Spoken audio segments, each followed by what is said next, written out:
ആറ്റിങ്ങൽ ദേശീയപാതയിൽ വാഹനാപകടം. സ്ത്രീകൾ ഉൾപ്പെടെ 5 പേർക്ക് ഗുരുതര പരിക്ക്.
തിങ്കളാഴ്ച രാത്രി 8 മണിയോടെ ആറ്റിങ്ങൽ പൂവമ്പാറ പാലത്തിന് സമീപമായിരുന്നു അപകടം.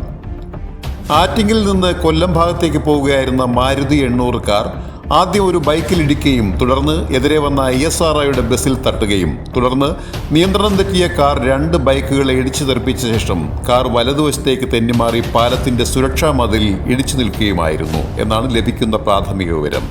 കാർ അമിത വേഗതയിലായിരുന്നു എന്ന് ദൃക്സാക്ഷികൾ പറഞ്ഞു. കഴക്കൂട്ടം പോലീസ് സ്റ്റേഷനിലെ പോലീസ് ഉദ്യോഗസ്ഥനും ചെമ്പഴന്തി സ്വദേശിയുമായ 46 വയസ്സുള്ള ശ്രീജിത്ത് ആയിരുന്നു മാരുതി കാർ ഓടിച്ചിരുന്നത്. ഈ കാറിൽ ഇദ്ദേഹം മാത്രമേ ഉണ്ടായിരുന്നുള്ളൂ.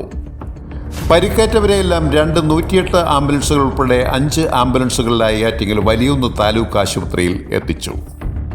മണമ്പൂർ ഒറ്റൂർ സ്വദേശിയായ 26 വയസ്സുള്ള വൈശാഖ് ആറ്റിങ്ങൽ താലൂക്ക് ആശുപത്രിയിൽ ചികിത്സയിൽ തുടരുന്നു. വിവരമറിഞ്ഞ ആറ്റിങ്ങൽ പോലീസും ഫയർഫോഴ്സ് ഉദ്യോഗസ്ഥരും സ്ഥലത്തെത്തി. ആറ്റിങ്ങൽ പോലീസ് റിക്കവറി വാൻ ഉപയോഗിച്ച് അപകടത്തിൽപ്പെട്ട കാർ പോലീസ് സ്റ്റേഷനിലേക്ക് മാറ്റി. അപകടത്തെ തുടർന്ന് ദേശീയപാതയിലുണ്ടായ ഗതാഗത തടസ്സം പോലീസ് നിയന്ത്രണ വിധേയമാക്കി. Beacon news, Attingal.